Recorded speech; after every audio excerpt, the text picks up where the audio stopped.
ఇప్పుడు ఫర్నిచర్కి వచ్చి అసలు ఏం ఏం క్వాలిటీస్, ఏ బ్రాండ్ యూస్ చేస్తారు, వుడ్ ఏంటి, యా, ఆ డిజైనింగ్ ఎట్లా, దానికి ఫర్నిచర్ గురించి చెప్పండి. గుడ్ గుడ్ అండి. ఫర్నిచర్ చాలామంది నన్ను అడిగేది.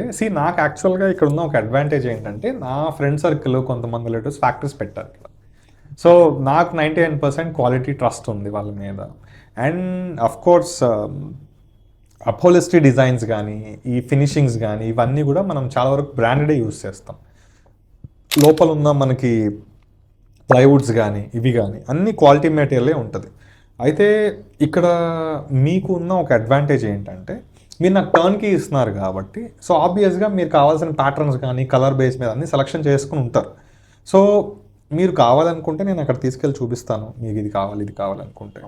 99% మనకి వారంటీస్ కూడా ఇస్తాం కాబట్టి, so there is no problem with upholstery designs. మీకు సోఫా కమ్ బెడ్ కావచ్చు, ఫర్నిచర్ మ్యాక్సిమం ఏ ఇంట్లో చూసినా కూడా 5-6కి మించి ఉండవండి. అంటే సోఫా ఎంట్రన్స్లో హాల్లో వస్తే సోఫా, బెడ్రూమ్స్లోకి వెళ్తేనేమో cots, extra beds extra rooms ఏమన్నా ఉంటే అక్కడ మనం సోఫా కమ్ బెడ్ ఇస్తాము. ఇక హార్డ్లీ ఏమన్నా ఉంటే మనకి కిచెన్లోకి వస్తే డైనింగ్ టేబుల్, ఇక ఎలక్ట్రానిక్స్ అప్లయన్సెస్కి వస్తేనేమో మనకి chimney, hub, microwave, air conditioners, ఇంకా ఆల్రెడీ ప్రొఫైల్ అన్నీ ఇచ్చేస్తామంటే బయటకు వస్తే మనకి క్లాత్ హ్యాంగర్స్, ఇవన్నీ కూడా అన్నీ మనమే ఇస్తాం. సో మీరు గృహప్రవేశం చేయడమే లేట్. ఓకే. ఓకే.